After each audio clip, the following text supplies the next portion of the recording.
a démissionné aujourd'hui de son poste de président de l'Assemblée nationale lors de la session extraordinaire. Et puis le déploiement de la télévision numérique terrestre rentre à compter d'aujourd'hui dans sa phase effective. Bonsoir et bienvenue dans le 19h. Démission de Guillaume Soro de la présidence de l'Assemblée nationale. Il a annoncé aujourd'hui à la session extraordinaire du Parlement en présence de 245 députés sur les 252 élus. Dans un discours, il est revenu sur les circonstances de sa démission qui était attendue depuis quelques jours. C'est sous les applaudissements que les parlementaires ont accompagné leur désormais ex-président. C'est fait, la télévision numérique terrestre a été lancée aujourd'hui. Elle est entrée dans sa phase active depuis 2012.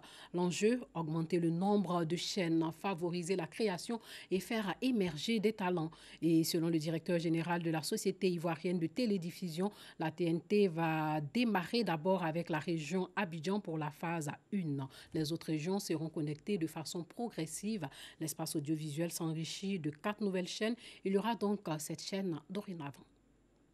Que vous avez placé votre antenne, tout est devenu plus clair. Il y a une évolution notable. Je vous assure que ce qui m'a frappé, c'est la qualité des images, dans un premier temps. Et le son. J'ai agréablement surpris de voir que ce décodeur peut me permettre de mettre une clé Internet, faire des enregistrements. On a dépassé les frontières. Avec le numérique, je crois qu'on est au-dessus. Que tout le monde ait ce décodeur pour mieux apprécier les images. Des personnalités, des hommes d'influence, des hommes ordinaires, choisis pour servir de bêta-testeurs satisfaits. Nous sommes en février 2016. Au nombre de 1000, ces bêta-testeurs reçoivent des kits adaptables à tout type de téléviseur. Une période de transition du passage à la télévision numérique terrestre, TNT, adoptée en Côte d'Ivoire à l'issue d'un accord régional demandant aux pays africains, asiatiques et européens le passage de l'analogique au numérique. La Côte d'Ivoire va donc emprunter la voie du développement de cet outil. Les enjeux sont multiples.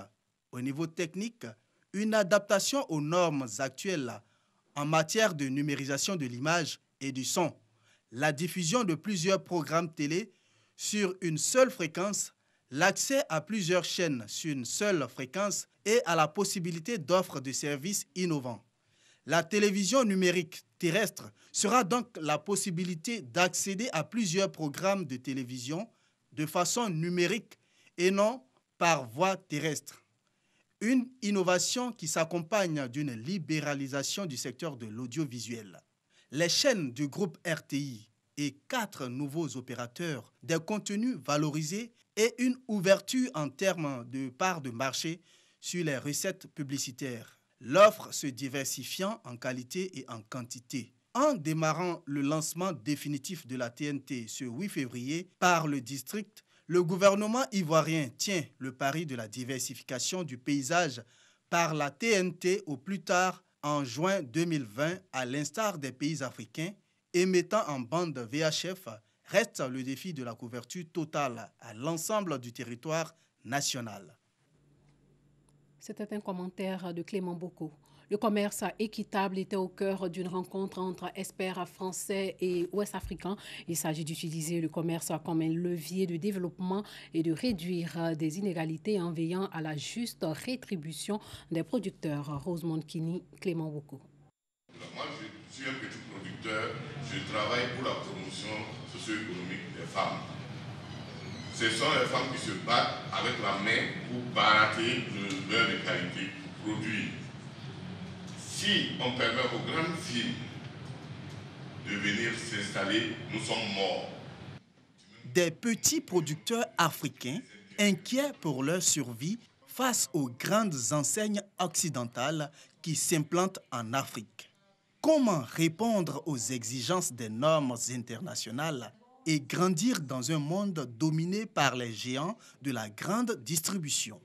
Une problématique à laquelle des experts français et africains tentent de répondre à travers un séminaire sur le programme Équité. Le programme Équité, c'est un programme qui se déploie sur 5 pays d'Afrique de l'Ouest, en Côte d'Ivoire, au Togo, au Ghana, au Burkina Faso et au Mali, et qui vise à soutenir et à renforcer des organisations de producteurs qui sont impliqués dans des filières de commerce équitable et à les soutenir notamment dans la mise en œuvre de pratiques agroécologiques et de réponse aux défis environnementaux de ces filières.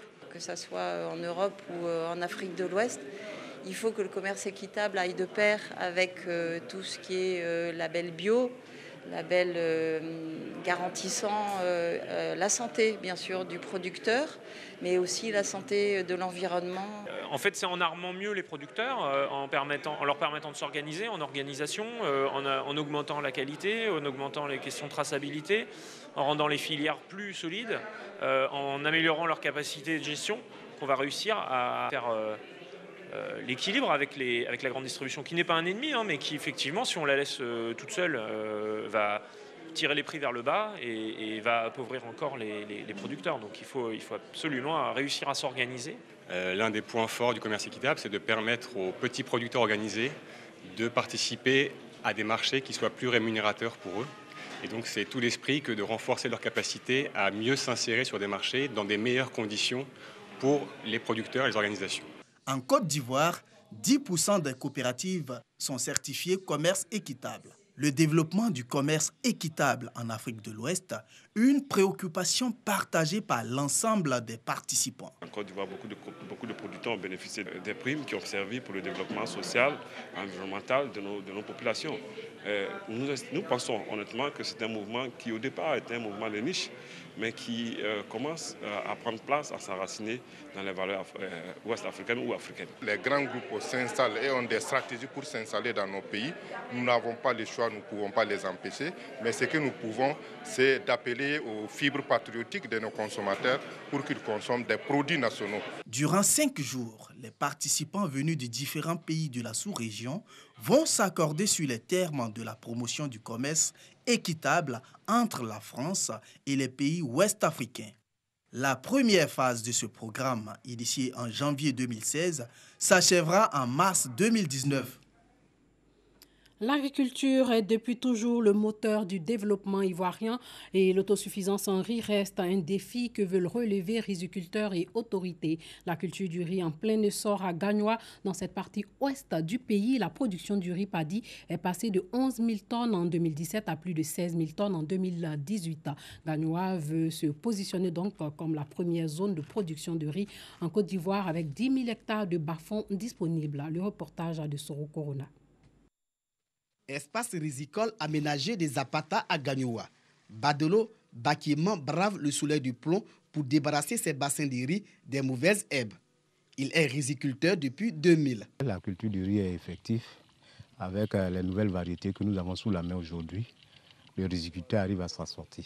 Si on apporte un plus encore par rapport aux espaces déjà aménagés, Gagnoa peut être leader en Côte d'Ivoire. Dans la commune de Gagnoa, ils sont plus de 8 000 riziculteurs à se partager les 4 600 hectares aménagés. La qualité de riz, ce que je fais, c'est beaucoup apprécié. Parce que je fais le MB11. De 11 000 tonnes en 2017, la production locale de riz est passée à plus de 16 000 tonnes en 2018. À côté de l'amélioration de la production, le riz décortiqué connaît aussi une meilleure qualité avec les nouvelles machines. Il y a les premières machines qui sont les monoblocs.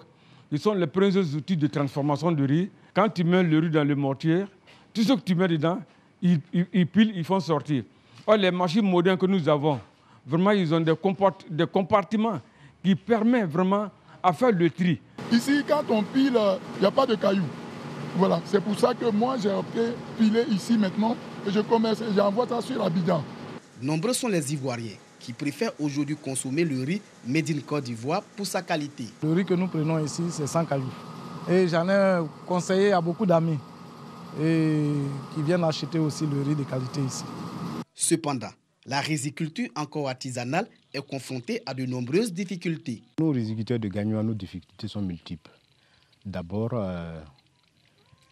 avoir accès au crédit, côté matériel agricole, et puis l'accès aux intrants. Le coût des intrants sont un peu élevés. Il faut augmenter encore les superficies, parce qu'il y a encore des zones qui ne sont pas vraiment encore aménagées. C'est là qui cause le problème. Si ces zones sont aménagées, je te dis que Genwa peut nourrir la Côte d'Ivoire parce que c'est une zone à grande production de riz.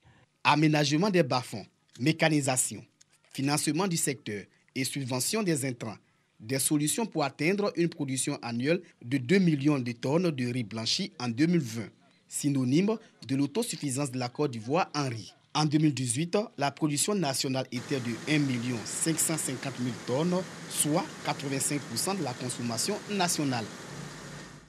Une délégation de l'École supérieure agronomique de Montpellier est à Botro. Elle a évoqué avec les acteurs du système éducatif la construction d'un lycée professionnel agricole dans cette localité. Ce lycée sera construit sur une superficie de 25 hectares. Kwadio Kwame. Conduite par Los Frédéric, chef de projet, la délégation de l'École supérieure agronomique de Montpellier est forte de 7 personnes.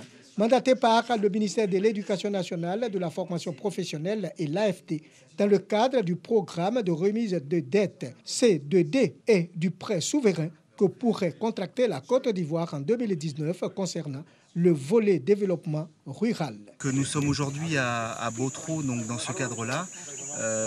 Donc nous avons réalisé une étude d'opportunité au mois de novembre et décembre et maintenant donc, nous sommes sur les questions de faisabilité qui concerne le lycée professionnel sectoriel à vocation agricole qui devrait être implanté ici à Botro. Mais aussi centre de ressources qui est prévu pour pouvoir faire de ce centre vraiment un acteur du développement rural, en pouvant aussi accueillir, je dirais, les organisations de producteurs. Le futur lycée agricole sera bâti sur une superficie de 25 hectares. Le maire de la commune de Botro s'est réjoui de l'implantation de ce lycée dans sa commune pour la formation des agents de développement. C'est une grande opportunité pour Botro. C'est même inédit, j'allais dire, avoir un lycée professionnel à vocation agricole. Je pense que c'est bienvenu pour Botro. Le maire Kwasi Yao Boris et la délégation ont visité l'espace qui abritera le lycée professionnel agricole de Botro. Les repas, c'est Centrafricains qui rentrent au pays. Malgré la crise, plusieurs repas centrafricains décident de rentrer en Centrafrique, évoquant un horizon économique plus favorable au pays qu'en France, avec moins de concurrence et plus d'opportunités. Sur son sidecar, Auguste se rend près de la capitale centrafricaine. À Bangui, Clément Ndotizo poursuit ses investissements en attendant la rentrée du Parlement où il a été élu député. Quant à Faya Druide, il fait ses dernières répétitions avant un concert. Leur point commun, ce sont des reparts, des Centrafricains expatriés en France qui ont décidé de rentrer à Bangui malgré les crises qui secouent le pays. Moi, quand je rentrais, d'abord mes compatriotes à Paris me disaient « il est fou ce monsieur ». Fou, Clément Ndotizo ne l'est sûrement pas. En France, son entreprise peinait à décoller. À Bangui, il a créé l'une des plus grosses sociétés du pays avant d'être élu député. Dans son immense villa, il se félicite d'avoir fait le choix de rentrer. Aucun regret, parce que je vois ce qui se passe en France, avec les gilets jaunes et tout, vous voyez que j'ai vraiment fait un bon choix pour rentrer chez moi aujourd'hui. Dans son exploitation agricole, Auguste Ogoula aborde aussi un grand sourire. Il est revenu en 2018 en vacances et n'est plus jamais reparti. C'est quand je suis arrivé que je me suis rendu compte des opportunités et de tout ce qu'on pouvait faire dans ce pays. Depuis son retour, Auguste a lancé un bar à concert, une boulangerie ainsi qu'un bassin de pisciculture. Il aimerait que d'autres Africains fassent aussi le choix du retour. On est en train de perdre beaucoup de talent et beaucoup de cerveau et de talent, je voudrais le dire comme ça, quoi. Beaucoup de gens que j'ai rencontrés là-bas qui étaient ici talentueux, qui se sont perdus dans la masse en Europe parce qu'il y a la concurrence est beaucoup plus évoluée. Il y a beaucoup plus de concurrence, je dirais, qu'il y a en Afrique. Une concurrence moins féroce et plus d'opportunités économiques. Voilà les raisons avancées par ceux qui ont choisi de retourner en Centrafrique. Une explication paradoxale que Faya Druide raconte dans ses chansons. Sachez que le corps récupéré dans l'épave de l'avion qui avait disparu au-dessus de la Manche le 21 janvier dernier a été formellement identifié comme étant celui du footballeur argentin Emiliano Sala. C'est ce qu'a annoncé la police du comté de Dorset. C'est dans le sud-ouest de l'Angleterre. Voilà, c'est tout pour ce soir. Merci de nous avoir suivis. Portez-vous bien.